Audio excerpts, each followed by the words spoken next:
আসসালামু আলাইকুম। একটি বয়ান, একটি ঢলে পড়া শরীর, আর নিঃশব্দ কান্নায় ভেঙে পড়া একটি গ্রাম। গাইবান্ধার শান্ত পল্লীতে সেই রাত কোরআনের সুরে ভেসে উঠছিল ধীরে ধীরে। মহিমাগঞ্জ ইউনিয়নের বারোয়া গ্রামের মাঠে আয়োজিত মাহফিলটিতে মানুষের ঢল নেমেছিল। কেউ এসেছিল মনকে শান্ত করতে, কেউ বা জীবনের ভুলগুলো ঠিক করতে। আর সেই মঞ্চে দাঁড়িয়ে কথা বলা ছড়িয়ে দিচ্ছিলেন এক তরুণ আলেম, মাওলানা ফরিদুল ইসলাম। বয়স মাত্র ৩৫ বছর। হাসি মুখে স্থির কণ্ঠে বয়ান শুরু করেছিলেন তিনি। মানুষ বলছে যেন পরীর মতো মানুষ ছিল ভাইটা। কারো সাথে কঠিন কথা বলতেন না, কিন্তু কে জানতো সেই বয়ানই হবে জীবনের শেষ বয়ান? কে জানতো মঞ্চের সামনে দাঁড়িয়ে থাকা শত মানুষের চোখের সামনে ঘটবে জীবনের সবচেয়ে হৃদয় বিদারক দৃশ্য?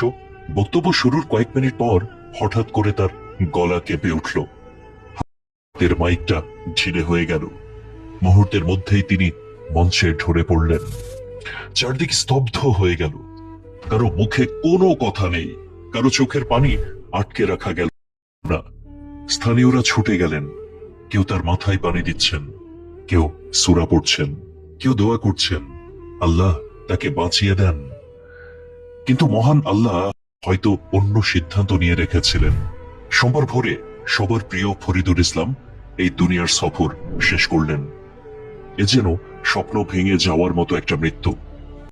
এ যেন মনের ভেতরে একটা বজ্রপাত। মাত্র ৩৫ বছরের মানুষ, ২.৫ বছরের একমাত্র ছেলের নিষ্পাপ মুখটা হয়তো এখনো বোঝেও না বাবা কবে ঘরে ফিরবে। হাটলিপুরের খামার গোবিন্দপুর গ্রামে যখন খবর পৌঁছালো, গ্রামটা যেন এক মুহূর্তেই নিস্তব্ধ হয়ে গেল।